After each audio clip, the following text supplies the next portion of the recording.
Di para sahabat itu, kaum muslimin, yang terbayang bagi mereka itu adalah infak, yang terbayang bagi mereka adalah sebuah kebahagiaan, keselamatan di akhirat yang kekal dan abadi di sisi Allah tabaraka wa taala. Semua kita boleh klaim sekarang. Kamu cinta Nabi? Cinta Ustaz. Cinta Nabi? Cinta Ustaz.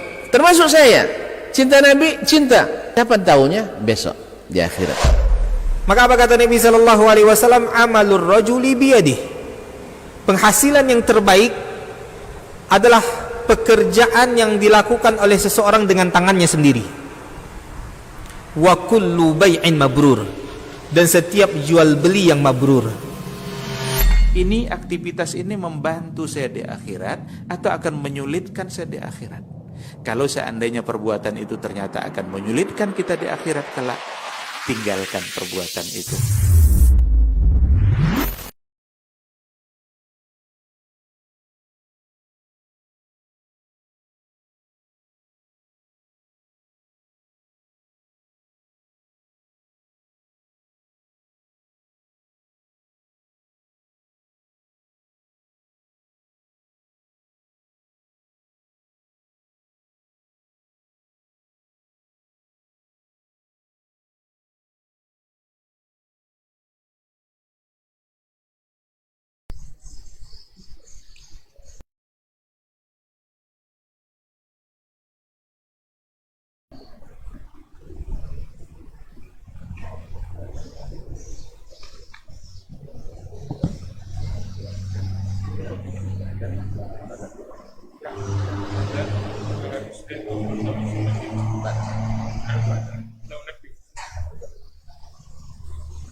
Bismillah.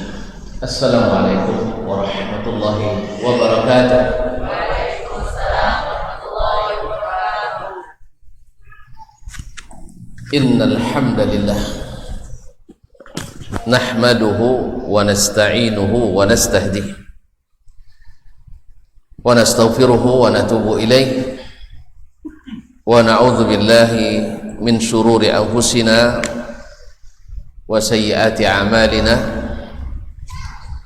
Man yahdihillahu fala mudilla lah wa man yudlil fala hadiya lah.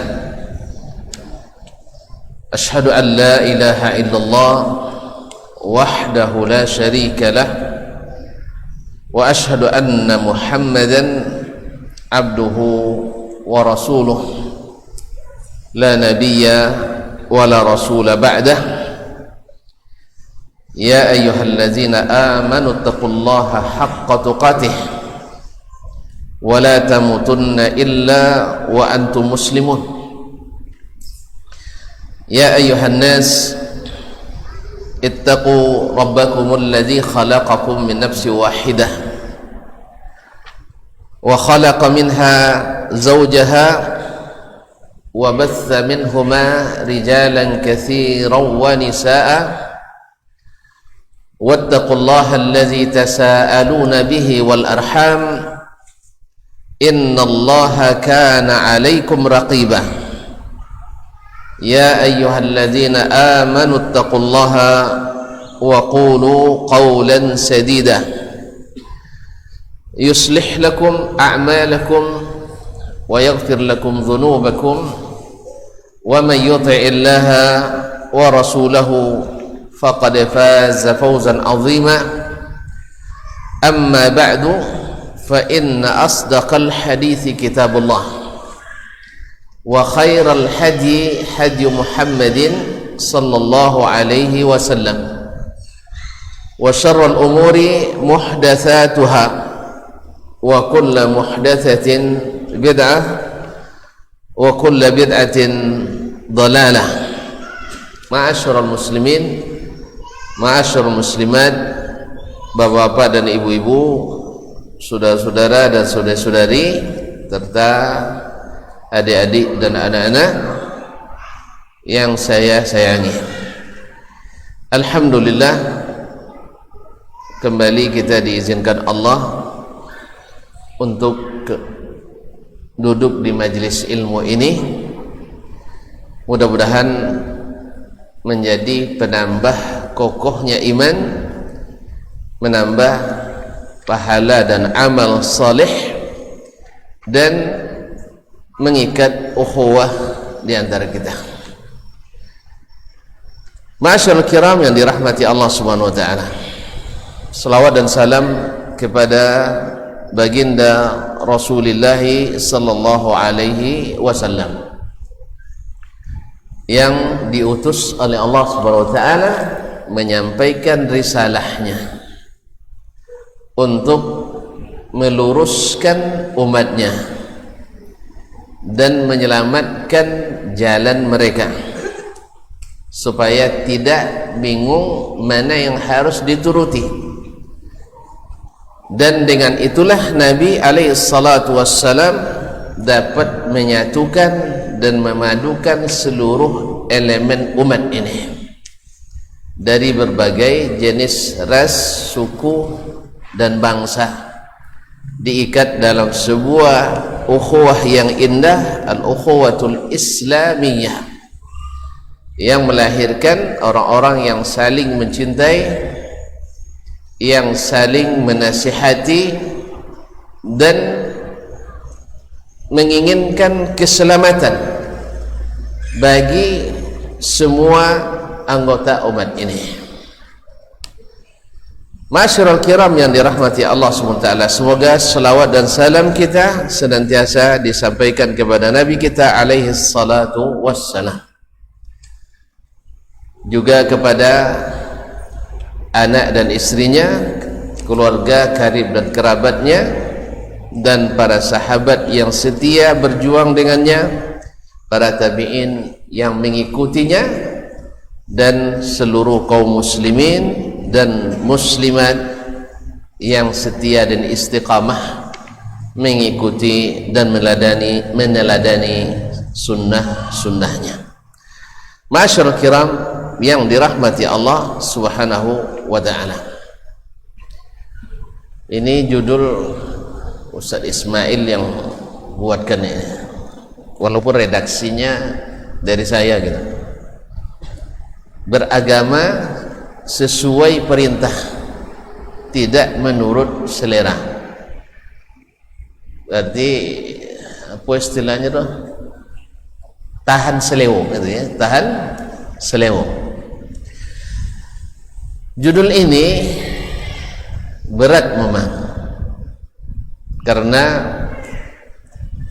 rata-rata kita tidak suka diperintah, rata-rata ingin ikut selera. Di sini senang, di sana senang, di mana-mana hatiku senang. Oleh itu kaum muslimin dan muslimat dirahmati Allah, walaupun berat tapi kita pikul bersama, insyaallah akan terasa ringan dan mudah. Sama-sama kita ketahui ketika kita belajar dalam muhadarah kita sebelumnya, Nabi alaihi salatu wassalam diangkat oleh Allah derajatnya dari tidak mengetahui menjadi mengetahui. Dari awalnya tidak memiliki kedudukan yang tinggi, mendapatkan kedudukan tertinggi. Nabi alaihissalatu wassalam adalah yang paling tinggi di antara seluruh petinggi di antara umat manusia ini. Ya, raja-raja, khalifah-khalifah, presiden-presiden, gubernur-gubernur, apalagi RT, itu semuanya jauh di bawah Nabi alaihissalatu wassalam. Bahkan di antara para nabi sendiri, Nabi Muhammad adalah paling tertinggi. Ya, Bahkan di antara nabi yang paling utama yang disebut dengan ulul azmi minar rusul, nabi adalah menempati urutan pertama. Tetapi walaupun demikian, Nabi alaihi salatu wassalam dengan apa dia begitu mulia, dengan apa dia begitu ditaati, dengan apa Nabi alaihi salatu wassalam begitu diteladani dan disegani oleh lawan ataupun kawan, dari yang bersetuju daripada dan yang menolak. Nabi alaihi salatu wassalam sangat-sangat ditinggikan dan disegani oleh semua, sampai-sampai orang yang tak beriman sekalipun kalau jujur untuk membuat urutan manusia terbaik, walaupun kita tidak perlu ini, yaitu Nabi adalah orang nomor 1 di antara seluruh tokoh-tokoh besar dunia, seperti Michael H. Hart dalam bukunya 100 tokoh paling berpengaruh di dunia. Maka Nabi kita alaihi salatu wassalam adalah yang pertama, walaupun saya secara pribadi tidak setuju. Nabi bukan tokoh, tetapi Nabi adalah Rasul di atas segalanya, di atas tokoh, di atas khalifah, di atas raja di raja, bahkan di pertuan agung sekalipun. Besok di akhirat yang tinggi adalah Nabi alaihi salatu. Bahkan sekarang ini ya, kalau raja mau tinggi maka mesti ikut Nabi alaihi salatu wassalam. Ma'asyarul kiram dirahmati Allah. Nah, kenapa Nabi ini menjadi tinggi di antara yang tinggi? Karena Nabi alaihi salatu wassalam disebut oleh Allah subhanahu wa ta'ala adalah orang yang taat perintah, yang taat perintah. Bahwa Nabi alaihi salatu wassalam adalah diangkat oleh Allah subhanahu wa ta'ala sebagai utusan dan tidak mengatakan suatu apapun kecuali dengan wahyu. Kalau kita tarik ke belakang, di zaman jahiliyah dulu, orang-orang jahiliyah itu kalau IQ-nya rendah-rendah atau tinggi-tinggi juga? Sama dengan kita, mungkin lebih tinggi daripada kita IQ-nya. Ya, kalau sekira IQ Abu Jahal lebih tinggi dari IQ Abu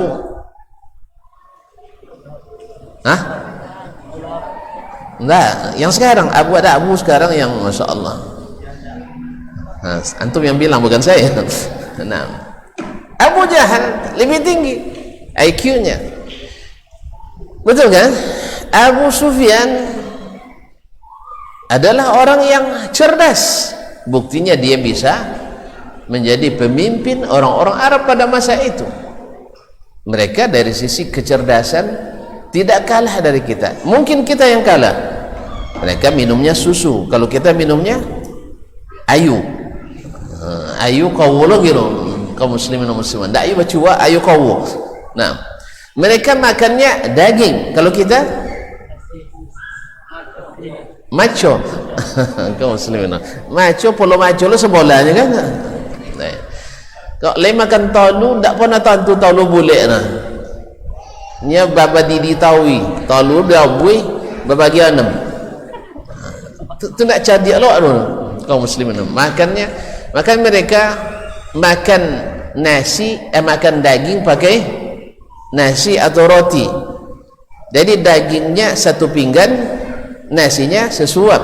Kalau kita nasi secopa, daging sakoi. Itu pun tak juabi gitu. Allah musta'an. Jadi dari sisi makanan mereka lebih dari kita, ya tak? Mereka kalau makan kambing seekor habis 5 orang. Kalau kita kambing seekor 5 RT, itu umpama masih disisakan untuk besok oleh keluarga. Jadi seekor kambing 5 RT mereka seekor kambing 5 orang. Congok? Ya, kalau ukuran Indonesia congok, tapi ukuran mereka itu biasa. Oleh itu kaum muslimin dan muslimat dimatakan. Dari sisi kecerdasan, mereka cerdas. Tetapi karena tidak berilmu, karena jauhnya dari wahyu, sehingga zaman itu disebut dengan zaman fatrah. Apa zaman fatrah? Ada yang tahu? Ada? Yang tahu tunjuk tangan. Zaman fatrah, zaman belum diutus Nabi atau wahyu terputus. Iya, sini. Masya Allah, memang hebat-hebat anak Madaniyah nih. Ta'al ya akhi, ta'al. Tapi berubah warnanya sekarang tak apa-apa ya.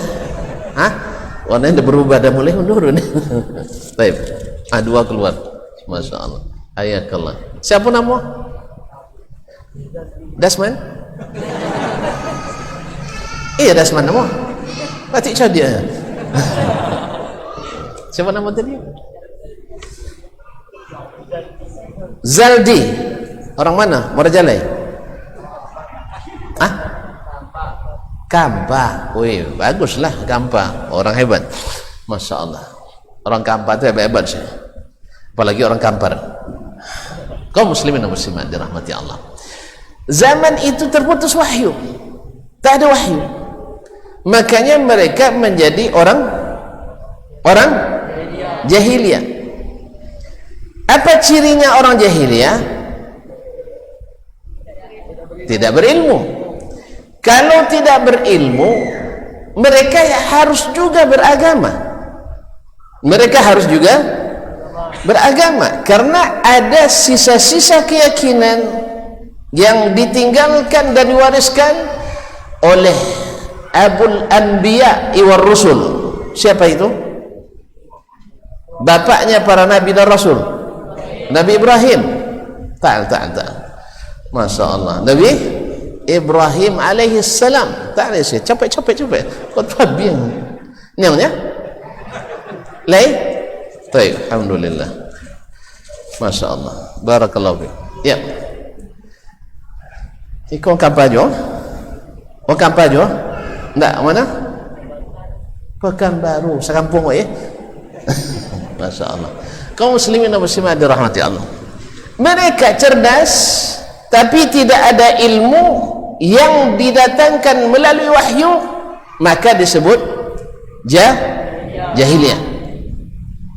Sebab mereka beragama hanya mengikut selera. Jaleh, ia mengikut selera yang menurut kiranya baik atau dirasa baik menjadi agama. Ada yang bisa menyebutkan di antara keyakinan yang berdasarkan perasaan dan perkiraan di masa jahiliyah dulu. Ada yang bisa sebutkan?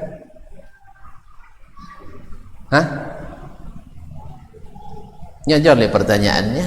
Tidak jawab oleh pertanyaan apa pun jawaban. Di antara keyakinan zaman jahiliyah sebelum Nabi diutus, lalu Nabi larang setelah Nabi diutus. Ada yang tahu? Apa? Menyembah berhala. Uang dapet juga ya. Kami. Menyembah berhala. Iya, topiknya. Baik, alhamdulillah. Menyembah berhala itu. Nah, hayakallah. Marhaban. Kaum muslimin dan muslimat dirahmati Allah, menyembah berhala. Kenapa mereka menyembah berhala? Padahal Nabi Ibrahim alaihissalam dulu melarang, bahkan meruntuhkan berhala. Betul? Sampai beliau terusir dari kampungnya. Di mana kampungnya? Di mana? Biloniaro. Ya di Arab. Betul juga ya, di Arab. Arab bagian mana? Kian kaum ini ya. Hah? Syam. Enggak. Madian jauh loh. Baik. Di Irak Selatan. Di Irak Selatan. Jadi beliau meruntuhkan berhala dan disuruh ke Palestina, kemudian mengantarkan istri dan anak bayinya ke Makkah. Kemudian dari situ lahirlah dakwah yang berpusat di Makkah, yaitu membersihkan rumah Allah, mendirikan Ka'bah, kemudian dibersihkan dari segala hal yang tidak disukai oleh Allah Tabaraka wa Ta'ala. Dengan apa Nabi Ibrahim bersihkan? Dengan ilmu. Sebab Ibrahim alaihissalam dapat ilmu.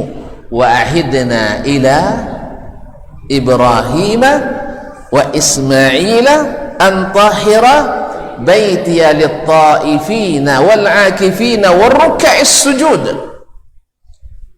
Ma'asyiral kiram dirahmati Allah Subhanahu wa taala.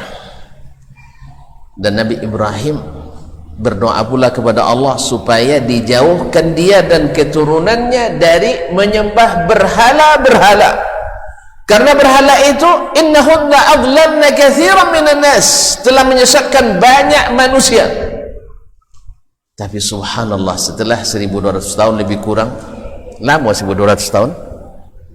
Lama? Hah? Awak 1200 hari dah bosan hidup kan? Ini 1200 tahun mereka, maka datanglah berhala-berhala ke Makkah. Mereka dengan wahyukah atau dengan rasa? Perasaan, dengan keinginan dan selera. Ketika Amr atau Amir ibn Lu'ay al-Khuzai dalam ekspedisi dagangnya ke Syam, dah sampai ke Syam dagangnya, berarti orang hebat enggak? Orang hebat enggak? Ya, kalau sempat ada orang Kampa Wayuti sampai berdagang ke Malaysia dagangnya, hebat enggak? Jadi ada, jadi ya, sang belok iti lah hebat lah. Ya, sang belok iti je lah hebat, ya kan? Abidullah, apalagi sudah sampai ke Syam, hebat enggak? Hebat, sudah antar negara. Subhanallah. Tapi tidak berilmu.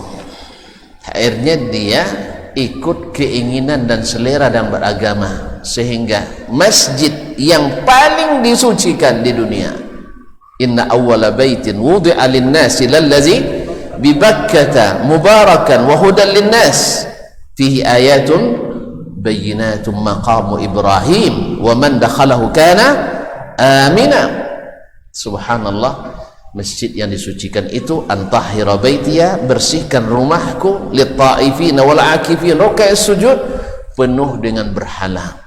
Ada yang tahu di waktu Nabi diutus berapa ekor berhala di Ka'bah? Kamu lagi ya, yang lain lah sudah lewat ya. Nah, nanti marah yang lain, saya bukan tak mau. Nah, jazakallah khairan. Ini hadiah lebih besar, jazakallahu khairan. Ma'asyiral kiram yang dirahmati Allah. Jadi 360 ekor berhala, banyak sikit. Itu semuanya dengan rasa dan keinginan serta selera, karena mereka tidak dengan ilmu. Maka kaum muslimin dan muslimat dirahmati Allah mengikuti peninggalan nenek moyang yang menjadi alasan orang-orang Quraisy waktu itu tidak menerima dakwah Nabi alaihi salatu wassalam. Subhanallah, alarm dah bunyi. Cepat sekali waktu di sini. Dimajukan jam enggak? Set? Masih lama kan? Masih lama. Oh, ini yang salah tadi. Ma'asyiral kiram dirahmati Allah SWT. Sampai di mana tadi sayang? Ka'bah dipenuhi dengan berhala-berhala yang didatangkan atas dasar ilmu atau selera? Atas dasar selera. Maka kaum muslimin dan muslimat dirahmati Allah, ini baru di sisi keyakinan, belum lagi di sisi ibadah dan amalan. Tentu tahu sendiri, mereka dalam sisi ibadah dan amalan, mereka membuat aturan-aturan yang berdasarkan keinginan, bukan berdasarkan ilmu dan pengetahuan. Masih ingat bahwa mereka kalau sholat di Ka'bah itu seperti apa? Ada yang tahu? Sholatnya, bukan itu tawafnya. Nah, sholatnya. Nah, lupa lagi. Bersiul dan tepuk tangan. Bersiul dan tepuk tangan. Wa ma kana salatuhum 'indal baiti illa muka'an wa tasdiyah. Salat mereka di Ka'bah itu tidak lain kecuali bersiul dan tepuk tangan dan bersiul. Alasannya apa? Alasannya apa? Ilmu atau selera? Selera. Karena asyik maksud katanya, lebih menghayati ibadah. Maka tidak salah pula kalau orang sekarang kalau pakai musik instrumental beribadahnya terasa lebih merasuk dalam hati. Tidak ada masalah, itu selera. Tapi kalau ikut dalil, Nabi katakan akan datang suatu masa nanti ada di antara umatku yang menghalalkan musik, ya, zina, sutra dan alat-alat khamar dan alat-alat musik. Asalnya haram dihalalkan.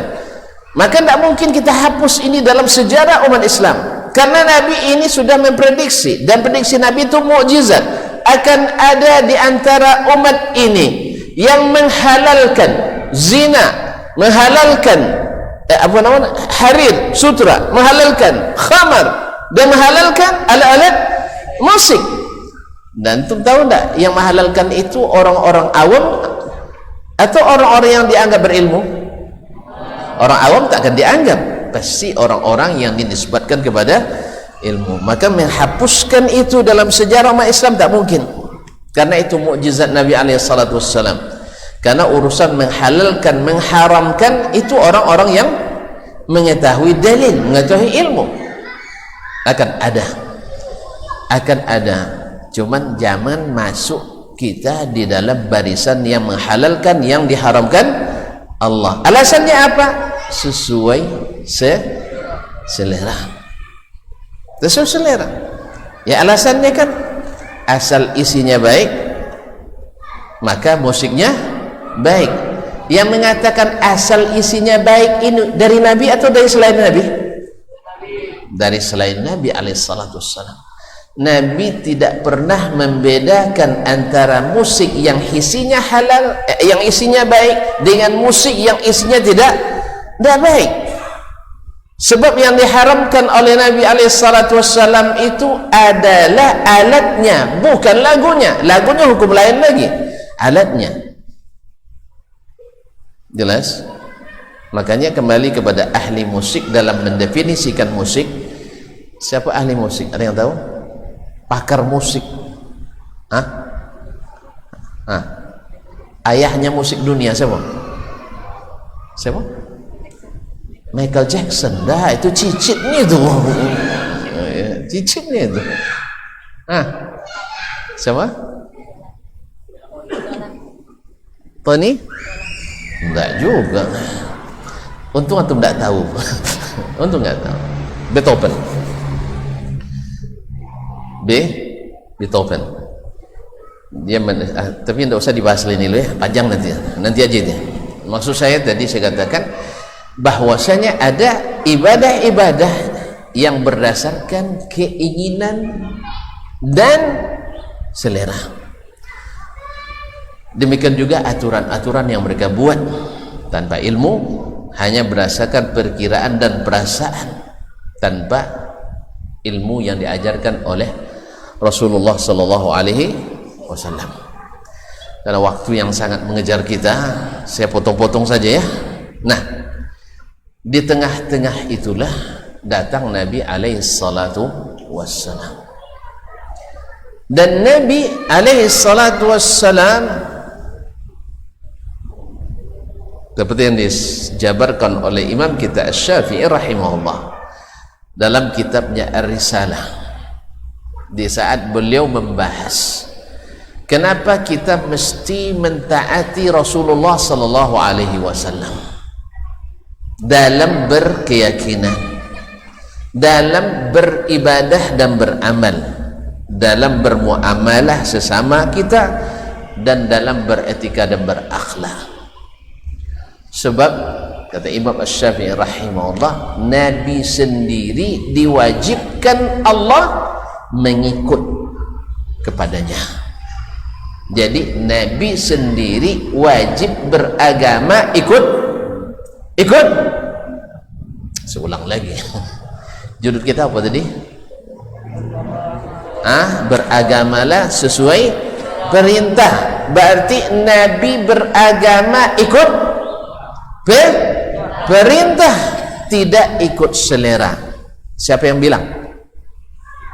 Siapa yang mau ngotong? Ulang dia. Nabi SAW tidaklah beragama mengikuti seleranya, tetapi mengikut perintah. Siapa yang bilang itu? Allah. Anta berdiri, bagus ini, masya Allah. Yang lain tidak ada yang jawab, itu bisa jawab ya. Siapa nama? Egi Sujana, bukan? Silakan. Masa dari mana? Padang. Masya Allah, orang awak ya. Di mana di Padang? Padang Lawe. Padang Lawe sini tu. Padang Lawe. Parak Lawe. Awak nang salah mendengar. Baik. Ya, terima kasih sayang ya. Masyaallah kiram, sampai di mana tadi sih? Lupa tu lagi. Yang menyuruh Nabi itu adalah Allah, yang mengatakan Nabi itu beragama sesuai dengan perintah, tidak atas dasar selera. Ma'asyarul kiram dirahmati Allah, dalam surah An-Najm ayat 3 sampai 4 Allah berfirman, wa ma yantiqu 'anil hawa in huwa illa wahyun yuha. Tidaklah Nabi itu berbicara, mengucapkan dalam syariat ini, dalam agama ini berdasarkan keinginan. Sebab Nabi dihadapkan pada hal-hal yang berkaitan dengan pribadinya, tetapi Allah tak membolehkan Nabi mengikuti yang diinginkannya. Bahkan Nabi ada beberapa kali ditegur oleh Allah Taala. Kisah Abdullah bin Ummi Maktum, Nabi berpaling daripadanya sebab menurut rasanya, menurut pendapatnya, melayani petinggi Quraisy lebih diutamakan daripada melayani si buta ini. Mohon maaf di bahasa saya, semoga tidak dianggap merendahkan, nauzubillah. Maksud saya Nabi kan tidak mungkin mengatakan begitu. Maksudnya ini kan orang biasa, tak punya jabatan. Kalau dia beriman tak ada yang ikut, sudahlah orang biasa dan tidak melihat pula. Nah, dan kedua, bahwa orang Quraisy itu sedang berbicara dengan Nabi, tentu yang antrian dulu didahulukan daripada yang datang kemudian. Tetapi melihat datangnya Abdullah bin Ummi Maktum, dia melihat tak? Dia kira-kira tahu tak dia bahwa Nabi bermuka masam? Coba picing mata, saya bermuka masam, tahu tak tu? Picing mata. Tak tahu dia Nabi bermuka masam kepadanya. Tetapi tetap Allah ajar Nabi bagaimana menghargai orang-orang ini. Nabi kaum muslimin muslimat, abasa wa tawalla an ja'al a'ma wa ma yudrika la'allahu yazakka aw yadhakkaru fatanfa'u adzikra. Subhanallah, Nabi sendiri karena ikut perasaannya tadi, karena orang Quraisy, petinggi Quraisy lebih dulu datang dan sedang berbicara dengan Nabi. Yang kedua, dia dia ini kalau masuk Islam banyak akan ikut. Kalau ini sudah Islam, Abdullah bin Umi Maktum sudah Islam, maka dia abaikan dulu, dituani ke dulu. Karena memang orang-orang Quraisy waktu itu selalu mengkritik Nabi SAW dengan mengatakan yang ikut Nabi itu orang-orang bongah, orang-orang yang tak menggunakan logika, orang-orang yang miskin analisa dan sebagainya. Kira-kira bahasa ini masih digunakan dah hari ini? Hah? Masih digunakan? Yang ikut, yang setia, istiqamah di atas sunnah Nabi itu adalah orang-orang yang kurang cerdas, orang-orang yang tidak berpikiran, orang-orang yang tidak menggunakan akal, orang yang tidak mengadukan analisa, tidak teliti, dan sebagainya. Mereka lupa di antara yang istiqamah itu ada dulu pemuncak waktu kuliahnya, sah? Di antara mereka ada yang seluruh ketika sekolah juara umum, iya, iya dah. Di antara mereka yang ikut itu adalah orang yang mungkin dulu adalah orang selalu berprestasi. Ada di situ orang-orang yang berhasil di bisnis, ada di situ orang berhasil dalam politik, ada yang berhasil di dalam masyarakat, tapi dituduh sebagai orang-orang tidak berakal. Termasuklah Abu Bakar, dianggap mereka orang yang tidak berakal, padahal Abu Bakar adalah orang terhebat setelah Rasulullah sallallahu alaihi wasallam. Jadi kalau ada sekarang orang menghina bahwasanya kalau ikut sunnah Nabi sallallahu alaihi wasallam dianggap orang-orang yang miskin analisa, yang hanya taklid buta, yang tidak pandai membahas dan mendalami serta meneliti, itu dulu juga sudah dikatakan kepada pengikut-pengikut Nabi alaihi salatu wassalam. Mereka mengatakan Muhammad itu diikuti oleh orang-orang yang budak-budak, orang-orang yang akalnya lemah, termasuk yang buta ini. Tiba-tiba datang pula Abdullah bin Umi Maktum yang buta. Nah tuh kan memperkuat itu. Sama ketika ada di antara kaum muslimin mengatakan dakwah yang kepada sunnah itu cenderung kasar, tahu kasarnya? Cenderung keras dan sebagainya. Tiba-tiba ada pula sebagian kita yang memang kau yang tak nantu, itu menjadi alat untuk mendiskreditkan dakwah ini. Ini kan ada sebagian kita ya ngaji 3 hari lah ustaz godang dikritik, itu masalahnya. 3 hari ngaji sudah mengkritik ustaz, dan ustaz itu tidak tanggung-tanggung ustaz yang dikenal dengan istiqamahnya, istiqamah ustaznya. Kalau nak tonton tak percaya dan dak lu kan pada mau cerita anak Cina alun topik dia baca alif bata lah, bahasa Arab bo tabata-bata bo la pandainya wi Syekh Al-Huzaifi, ndak Huzaifi ya, Syekh Al-Huzaifi Imamul A'immah, imamnya para imam Masjid Nabawi, ternyata tidak bermanhaj salafnya. Subhanallah. Hanya mau gosok punggung, belajar dulu bahasa Arab lelok, sudah itu sobo kritik syekh. Dan ini ada nggak di kita? Ada nggak di kita? Nggak ngaku dan cek nah banyak. Dia baru ngaji seminggu ngajimu. Alun tamat usul salasah lah mengatakan bahwa si fulan, ustaz sebulan dan sebagainya banyak. Ini masalah besar kita kaum muslimin dan muslimat, dan itu yang jadi alat oleh orang-orang Quraisy tadi. Kan disebutkan oleh mereka yang ikut Nabi itu wawang hamba sahaya, wawang tak punya kedudukan, orang yang pikirannya pendek, orang yang pikirannya picik, tak pandai menganalisa. Contoh kabu kanatu, tentu kabu kanatu, ampunya kagian kamainya Nabi alaihissalam. Pas mereka berunding dengan petinggi, Nabi berunding dengan petinggi itu, datang Abdullah bin Umi Maktum. Tentu kan sedih Nabi, terbukti mosong yang ikutnya orang butuh, yang butuh-butuh. Oleh itu kaum muslimin dan muslimat dirahmati Allah Subhanahu wa taala.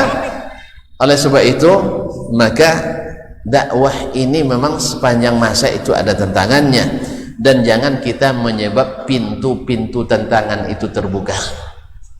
Jangan kita menjadi, makanya jangan sebelum jadi ustaz jangan ngustad ya, sebelum jadi alim jangan jadi ngulama.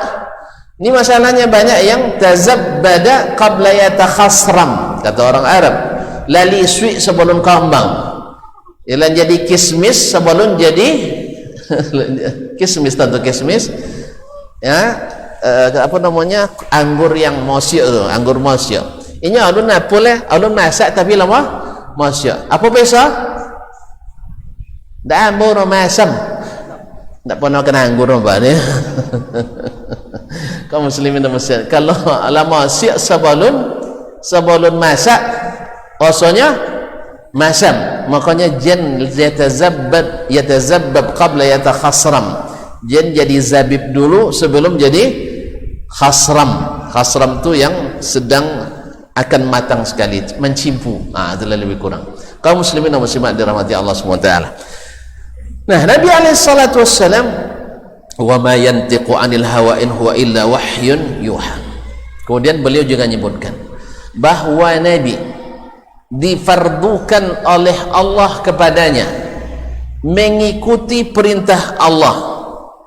Ittabi' ma yuha ilaika.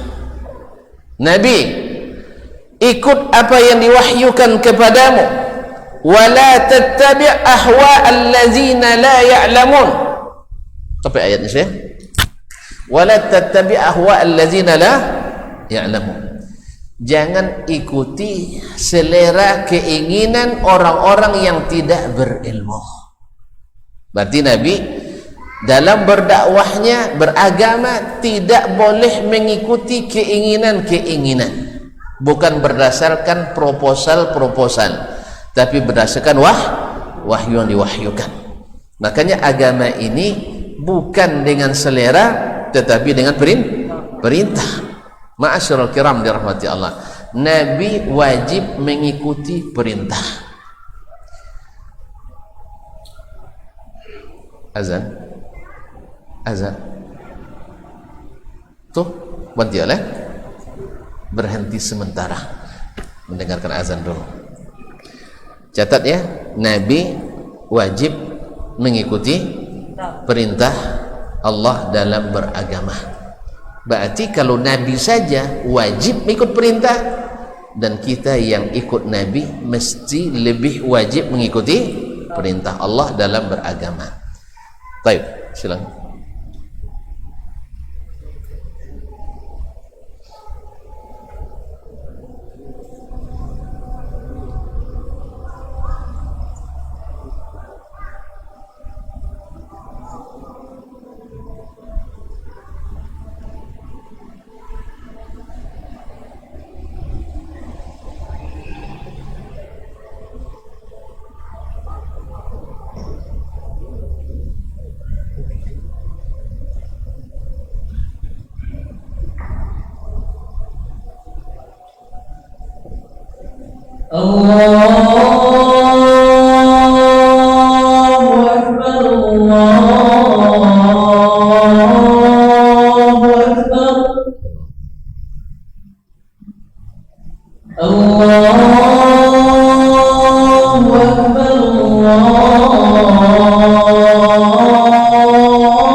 حي على الصلاة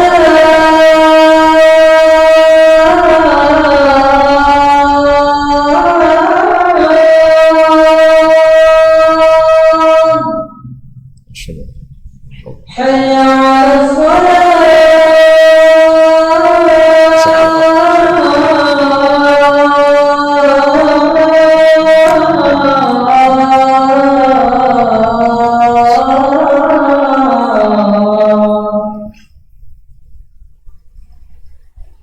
حي على الفلاح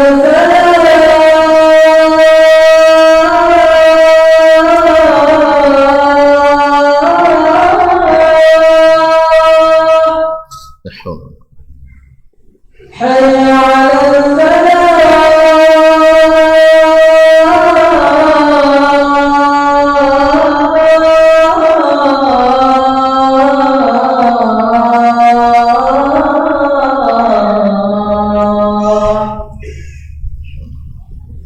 الله أكبر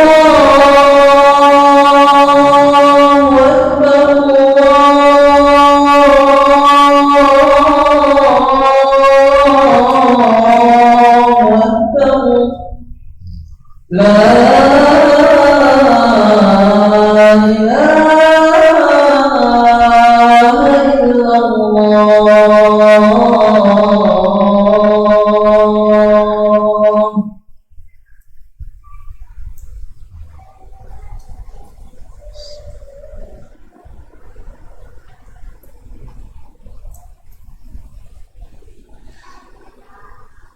Ma'asyiral muslimin, ma'asyiral muslimat yang dirahmati Allah SWT.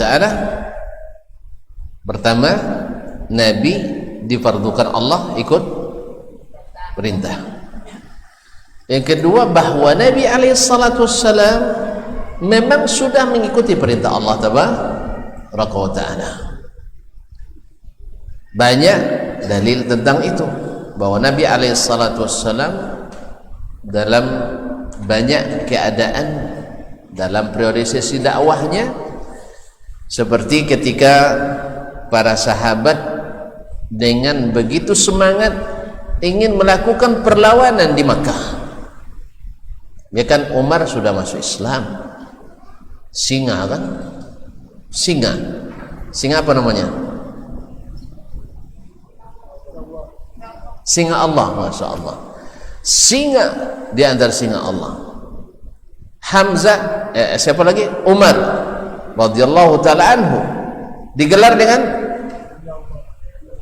singa lagi. Al-Faruq. Kenapa digelar Al-Faruq? Karena Masya Allah, Umar diberikan Allah Furqan, karena ketakwaannya kepada Allah SWT selalu menjadi pembeda antara hak dengan yang batil. Al-Faruq Umar radhiyallahu taala anhu, As-Siddiq Abu Bakar radhiyallahu taala, Zunnurain Utsman, Abu Sibtain Ali bin Abi Thalib, digelar dengan Al-Haidarah, yaitu apa namanya, anak singa juga. Kaum muslimin dan muslimat dirahmati Allah.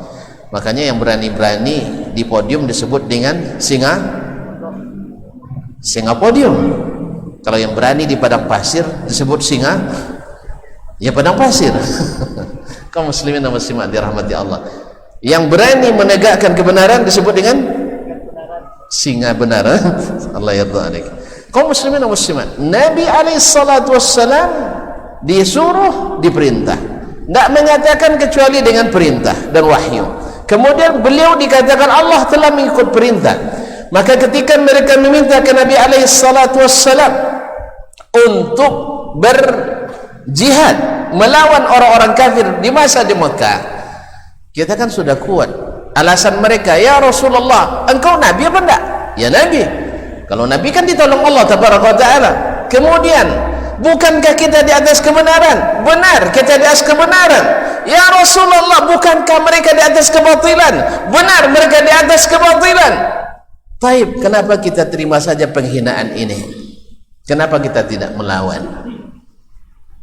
Tuan-tuan tahu kan bagaknya Umar kan? Jangankan manusia, syaitan takut pada Umar.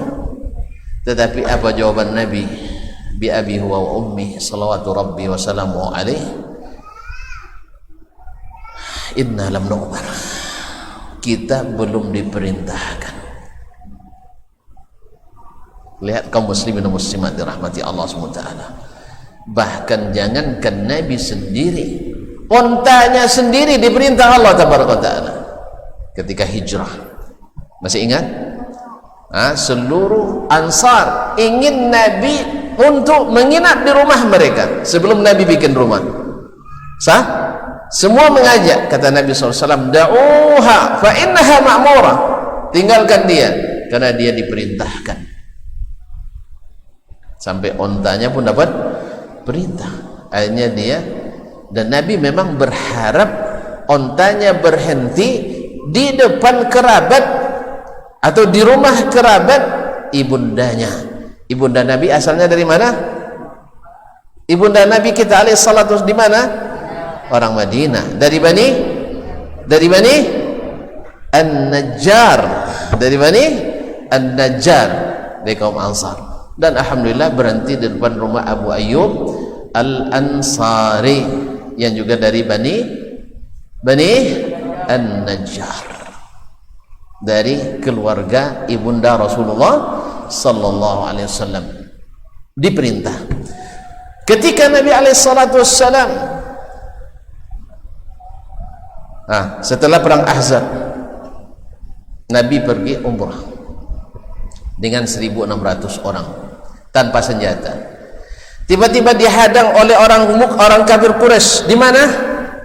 Di Hudaybiyah. Dipaksalah Nabi dalam tanda petik untuk kembali ke Madinah. Padahal Hudaybiyah dari Madinah lebih kurang jarak Pekanbaru ke Salo. Dah dekat apa jauh? Dekat saya. Karena jauh Makkah Madinah 441 km. Berarti sudah menempuh jarak hampir 400 kilo. Tinggal lagi sekitar 60 km. Dah dekat atau masih jauh? Mana jauh kamu pada Madinah? Sampai hati pada 60, ada jauh. Nggak paham ya? Mana yang lebih jauh 400 km daripada 60 km? Itu baru tahu. Jadi sudah hampir sampai ke Makkah. Lalu Nabi dipaksa dalam tanda petik, tapi itu adalah kehendak Allah SWT. Sampai-sampai sahabat-sahabat seperti Umar juga protes. Ya Rasulullah, ini penghinaan ini. Karena di antara klausulnya, siapa yang masuk Islam lalu pergi ke Madinah mesti dikembalikan oleh Nabi SAW, tidak boleh diterima. Padahal siapa yang murtad, yang masuk Islam lalu kembali kepada kekufuran, tidak wajib dikembalikan oleh orang Mekah. Zalim lagi kan? Yang masuk Islam bergabung dengan Nabi, Nabi tak boleh terima, kembalikan ke Mekah. Sebaliknya, orang yang bergabung dengan orang kafir tak wajib dikembalikan oleh Nabi, orang kafir. Kan zalim. Tetapi Nabi terima itu. Kenapa? Perintah Allah. Ketika dikritik oleh sahabat, di antaranya Umar bin Khattab radhiyallahu ta'ala anhu, ini penghinaan terhadap kita ya Rasulullah. Dijawab oleh Nabi, ya Umar, inni Rasulullah. Ingat Umar, saya ini Rasulullah. Tidak pakai pikiranmu itu. Itulah lebih kurang bahasa sekarangnya. Artinya kalau sudah wahyu, pikiran dikesampingkan kalau bertentangan dengan wahyu itu. Inilah cara beragamanya yang diajarkan oleh Nabi sallallahu alaihi wasallam. Nabi diperintah beragama dengan perintah, bukan dengan selera. Ini proses kaum muslimin. Nabi diajar Allah, kemudian Nabi mengajar sahabat begini cara memahami agama itu menurut perintah, bukan menurut selera. Dan untuk itu Allah berikan rekomendasi bahwa Nabi benar-benar di atas hidayah Allah. Wa innaka la'ala hudan mustaqim. sesungguhnya engkau hai Muhammad benar-benar di atas hidayah yang lurus. Nah, karena dia ikut perintah dan tidak berkata-kata kecuali dengan perintah, maka dia berada di atas hidayah. Nah, orang yang di atas hidayah inilah yang patut menjadi pemberi petunjuk bagi siapa yang mau ikut dengannya. Maka Nabi disebut pula oleh Allah SWT menjadi orang yang memberi hidayah. Wa innaka latahdi ila siratin mustaqim, siratillah. Engkau, karena engkau mengikut hidayah Allah, berada di atas petunjuk Allah, karena taat perintah Allah dan tak mau ikut ikut selera, maka engkau berhak menjadi pemberi hidayah kepada jalan yang lurus. Nah, ini semuanya kaum muslimin dan muslimat dirahmati Allah menunjukkan kepada kita bersama, kalau nak beragama yang benar mesti ikut perintah, bukan ikut selera. Ma'asyiral kiram dirahmati Allah SWT. Dengan demikian maka Nabi alaihi salatu wassalam berhasil mendidik para sahabatnya dari beragama di masa jahiliyah, berkeyakinan atas keinginan, beramal atas kemauan, dan bermuamalah sesuai kepentingan, yang semuanya berdasarkan perasaan dan pemikiran, kepada mentaati perintah Allah, mengikuti arahan Allah, melaksanakan sesuai petunjuk Allah, dan membawa orang kepada petunjuk Allah berdasarkan ilmu yang diturunkan Allah Tabaraka wa Ta'ala, sehingga seragamlah mereka dalam berkeyakinan, di dalam beramal, di dalam berakhlak dan beradab, sehingga walaupun terjadi perbedaan pendapat tetapi tidak berujung pada berebut pendapatan. Ya, ma'asyiral kiram dirahmati Allah.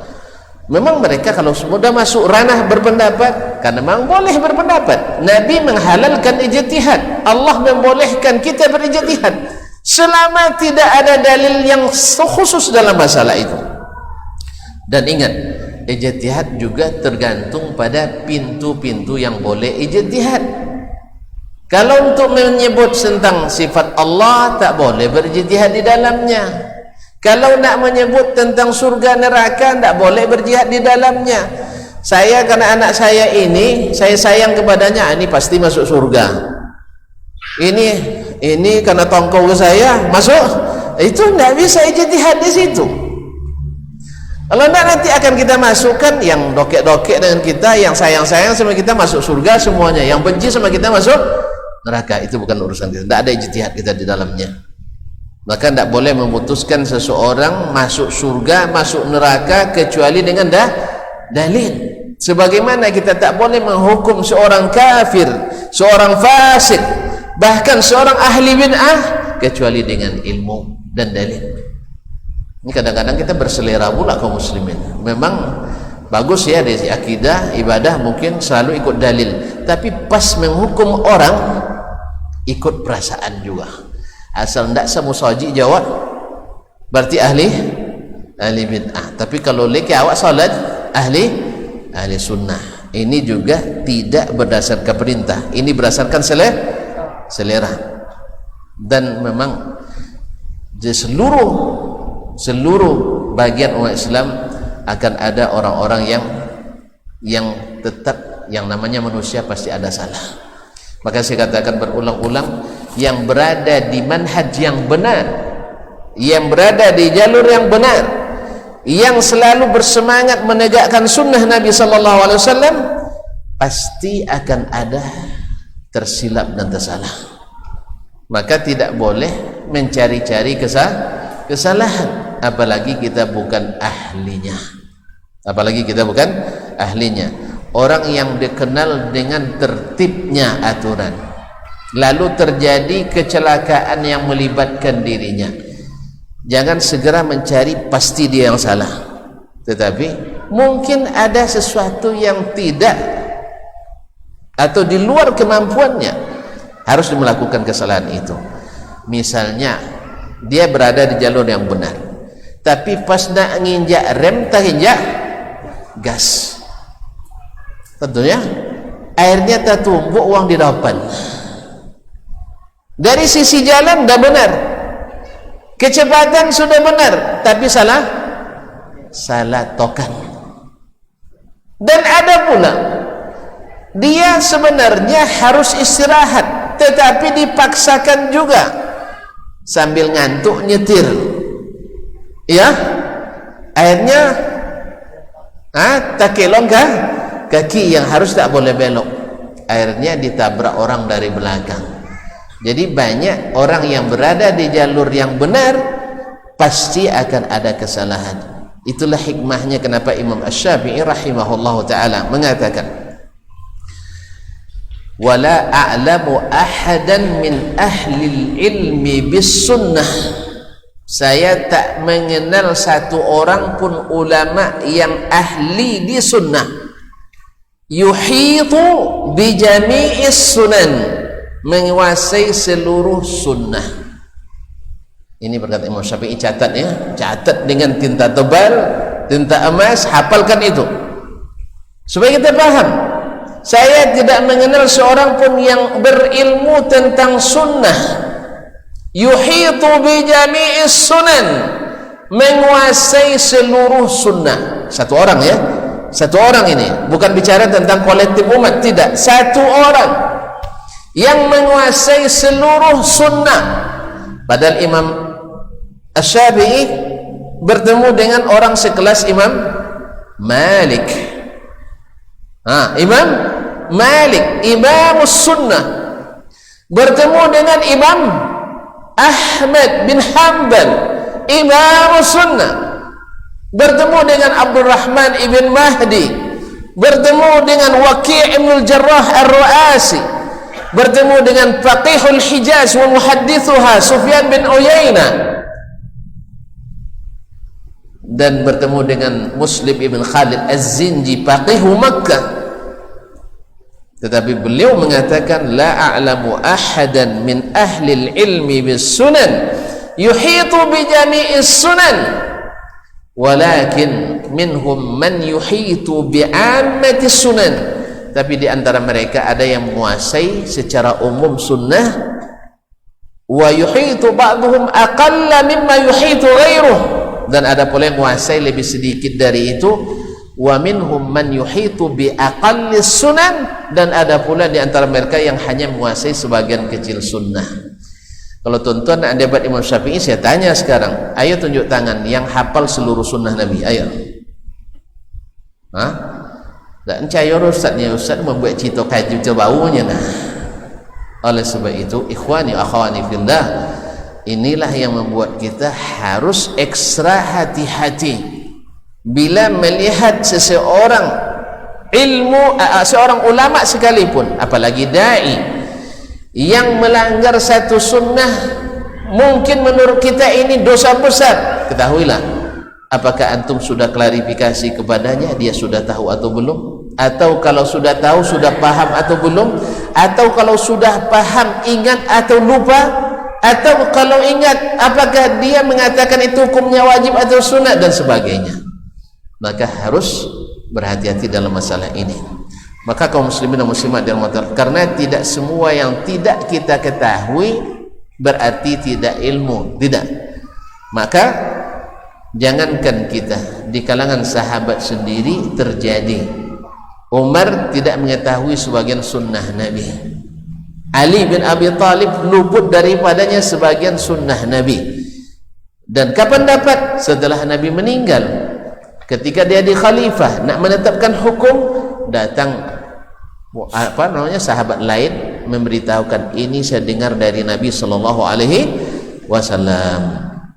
Oleh itu kaum muslimin dan muslimat dirahmati Allah, beragamalah sesuai perintah, jangan mengikuti selera, karena selera itu selalu menyengsarakan, membawa kepada yang merusak dan membuat kita terpisah-pisah.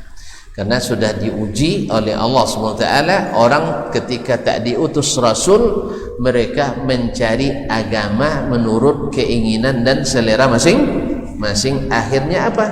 Mereka mempunyai kebiasaan, keyakinan, ibadah, amalan yang jauh melenceng dari yang Allah dan Rasul SAW ajarkan. Intinya seperti kata sebagian ulama, na'budullaha kama yurid la kama nurid. Kita beribadah kepada Allah seperti yang diinginkan Allah, bukan seperti yang kita inginkan. Nah, kalau Allah ingin kita berdoa kepadanya langsung, untuk apa kita cari perantara? Ya, jelas kan? Kalau Allah ingin kita langsung, antum kalau ingin dapat bos langsung je presiden, berpilih aja lewat ajudan lah. Misalnya telpon dek Pak Jokowi, Sadasman datang jam sekian di Jakarta ni nya, jangan lepas dan lewat ajudan je lah, gitu ya? Kalau bisa langsung, kenapa lewat ajudan? Jelas? Dan Allah katakan, ud'uni astajib lakum, doalah kalian kepadaku, aku akan kabulkan. Tidak ada istilah saya bergelimang dosa. Justru ketika antum bergelimang dosa itu, lalu datang kepada Allah, merendahkan diri, menangis sejadi-jadinya, memohon dengan merendahkan hati, Allah suka dan menerimamu kembali. Bahkan Allah tertawa melihat hamba yang seperti ini. Maka Allah, pintu Allah itu terbuka, pintu maaf dan maghfirah Allah selalu terbuka. Makanya orang-orang yang mengikuti perintah dalam beragama nyaman, tetapi orang-orang yang mencoba berada pada dengan keinginan dan selera selalu merasa tidak aman.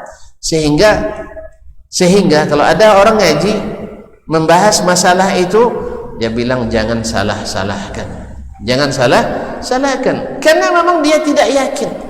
Tapi kalau orang yang mengikuti Nabi SAW, orang yang mengikuti Al-Quran dan hadis sesuai perintah, tidak mengada-ngada, dia aman. Yang nak salahkan silahkan, saya siap untuk memberikan hak jawaban.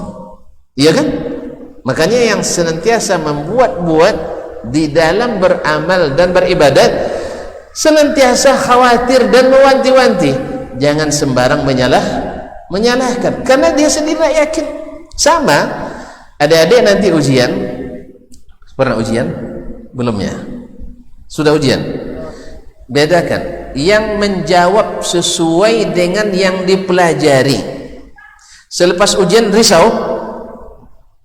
Saya ulang lagi, yang menjawab dengan sesuai dengan yang diajarkan guru. Setelah ujian ada risau, takut disalahkan? Enggak ada perasaan takut, nyaman saja, ya tak? Tapi coba melenceng sedikit saja, enggak hafal kan? Habis ujian cari buku, sampai robek pula buku karena cepat nengok, khawatir disalahkan, ya kan? Sehingga berusaha mencari jawaban-jawaban. Nanti kalau disalahkan oleh ustaz, saya akan cari dalih untuk membenarkan apa yang saya salah itu.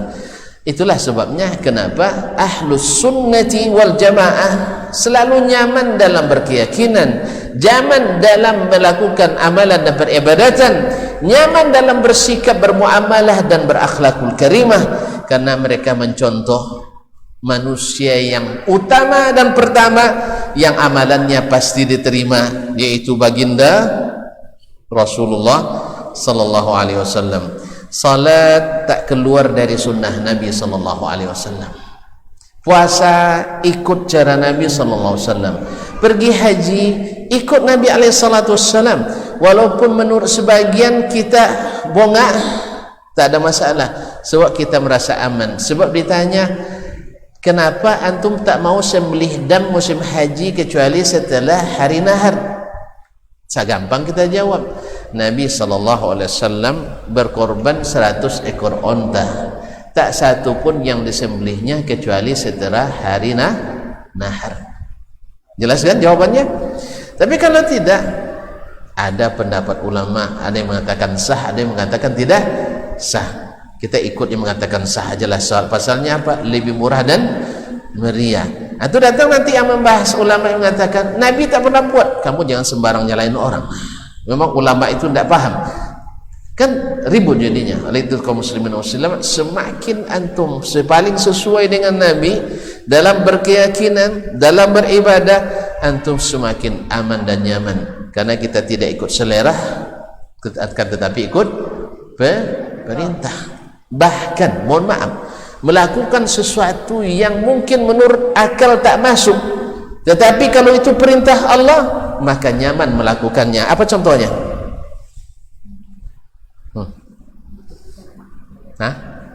Salat, masuk akal lah. Apa contohnya? Nabi Ibrahim alaihissalam disuruh menyembelih anak bujangnya. Masuk akal? Enggak kan? Ya. Kalau tanya ke orang liberal nanti kejam ini orang bapak ini. Tapi kalau tanya pada orang beriman, ya bunayya inni ara fil manami anni azbahuka fanzur madza tara. Wahai anakku, aku lihat perintah dalam mimpi. Mimpi Nabi itu hak. Kalau mimpi kita jangan. Mimpi kita ada syaitannya. Ya, kalau ada mimpi suruhnya mandi anak, jemput dah. Itu dari syaitan itu. Ini Nabi bermimpi, ya anak, dengarkan, saya dapat perintah untuk menyembelihmu. Apa jawaban orang yang beriman? Ya abati, if'al ma tu'mar. Ayah, lakukan yang diperintahkan itu. Kalau perintah Allah, lakukan. Tidak usah takut disalahkan. Tidak usah takut disalahkan. Satajiduni insyaallahu minas sabirin. Nanti saya akan sabar. Jelas? Tapi kalau tidak perintah Allah jangan dibuat lah. Ini perintah Allah tabaraka wa ta'ala. Perintah Allah. Ketika Nabi Musa disuruh untuk belajar oleh Allah kepada Nabi Khadir atau Nabi Khaidir atau Nabi Khidr alaihi wassalam, nah naik kapal. Apa yang dilakukan oleh Nabi Musa? Nabi Khidir? Dilubanginya kapal itu. Tidak logis kan? Tidak logis. Ini merusak barang orang. Dosa tidak merusak barang orang? Rusak tidak? Dosa. Kemudian membahayakan, bisa tenggelam itu kapal. Tapi ini perintah siapa? Perintah Allah. Makanya qisas, yaitu memenggal orang yang membunuh dengan sengaja, itu perintah Allah. Maka tidak kejam. Karena Allah la yus'alu amma yaf'al wa hum yus'alun. Perintah Allah tabaraka wa ta'ala. Ma'asyul kiram dirahmati Allah, ketika dia berjalan berdua, dapat lagi anak kocik, dibunuhnya anak itu. Tentu jangan buat pula macam tu dah. Nanti dan bosnya Nabi Khadir, jangan. Itu bukan Nabi. Ya, dibunuhnya. Ini kezaliman luar biasa. Ini kemungkaran, tapi ini perintah Allah, maka bukan mungkar. Dan ketika dia berjalan lagi minta bertamu, tak dilayani. Akhirnya mereka berjalan lagi, ketemu sebuah gedung atau sebuah tembok yang sudah runtuh, lalu diperbaiki oleh Nabi Khadir. Nabi Musa, logikanya harus minta upah. Kita kira kita tadi gratis, tidak dapat. Ini orang-orang tak pandai menghormati tamu, ini harus minta upah. Tetapi perintah tak boleh minta upah, tak logis juga. Tapi setelah itu baru dijelaskan oleh Nabi Khadir alaihi salam, inilah ilmu yang Allah ajarkan kepadanya dan tidak diajarkan kepada Nabi Musa alaihi salam. Ini Allah sengaja beri contoh yang mungkar-mungkar menurut pikiran, tetapi kalau itu perintah Allah, maka itu ketaatan. Mungkar menurut pikiran, tapi itu perintah Allah, mesti dilaksanakan, dan itu adalah kebaikan. Jelas? Sudah jelas? Kalau tidak kita sambung lagi. Tapi tuan-tuan dah lapar nampaknya. Kan tidak makan malam lagi kan? Mau makan juga? Mau? Nah, kalau mau makan saya tutup sampai di sini. Ya. Jadi kesimpulannya, bahwa Nabi alaihi salatu wassalam yang menjadi ikutan yang begitu tinggi derajatnya tidak beragama kecuali dengan perintah Allah. Dan Nabi wajib taat kepada perintah Allah, dan Nabi disebutkan Allah telah ikut perintah Allah, Nabi telah ikut hidayah, dan Nabi menjadi pemberi hidayah kepada siapa yang mengikutinya. Oleh sebab itu beragamalah sesuai perintah, jangan mengikuti selera, karena selera ujungnya jahiliyah. Mengikuti selera ujungnya jahiliyah, sehingga keyakinan berdasarkan selera berujung jahiliyah, seperti acara sema menyemah, itu kan selera itu. Apalagi kan ada juga sedikit kepentingan di dalamnya. Yang politik nak berkampanye di situ, nak datuk-datuk nak mengokohkan kedudukannya sebagai nenek mama di situ. Yang ustaz nak dapat pula kesempatan untuk dipercaya oleh masyarakat setempat dan seterusnya. Lalu kita jelaskan ini di mana perintahnya. Justru di dalamnya terdapat kesyirikan, sebab menyembelih karena selain Allah Tabaraka wa Ta'ala. Demikian juga dengan keyakinan lain.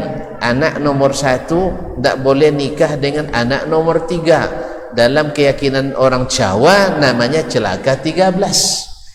Maka ada hotel-hotel rata-rata di Indonesia tidak ada lantai 13. Nanti tengok masuk hotel saya, sengaja yang hotel saya tidak ada lantai 13 karena dianggap itu sial. Dianggap itu sial. Kalau sudah ada angka 13 berarti mungkin dah paham tauhid orang itu. Kalau masih yakin dengan ini maka dianggap celaka 13. Atau keyakinan rumah yang tusuk sate, tahu tusuk sate? Enggak ya ben ya? Nah, ini mudah untuk mati dalam kecelakaan seperti ditusuk. Apa makna tusuk sate? Yang rumahnya di simpang 3 dan pas simpang yang satunya menuju ke rumahnya. Nah, ini dalam Feng Shui Cina ini rumah sial. Kalau tonton nak jual rumah yang seperti ini tidak akan laku-laku kecuali orang yang sudah tahu tauhid yang benar. Tapi kalau yang tahu keyakinan jahiliyah dia tak mau beli itu. Dijual murah pun tak mau dia. Tak mau. Harga 1 miliar misalnya jual 800 juta tak mau. 700 enggak, 600 enggak. Sebab nanti kami mati kecelakaan dan sebagainya. Allah musta'an. Akhirnya mengikut selera itu menyulitkan. Berapa banyak agama ini didasarkan pada selera oleh umatnya sehingga mempersulit mereka dalam beragama. Mudah-mudahan Allah SWT mudahkan kita, dan dengan demikian insyaallah turunlah barakah dari Allah Tabaraka wa Ta'ala. Sampai di sini ada pertanyaan enggak ada kan? Enggak ada, alhamdulillah. Kalau dapat tanya sama Ismail nanti ya. Sebab tanya sama beliau. Sampai jumpa kembali di lain waktu dan hari. Baterai pun sudah habis. Wallahu taala alam. Wassallallahu ala nabiyyina Muhammadin wasallam. Wa subhanakallahumma bihamdik asyhadu an la ilaha illa anta astaghfiruka wa atubu ilaik. Mohon maaf dan terima kasih. Wassalamualaikum warahmatullahi wabarakatuh.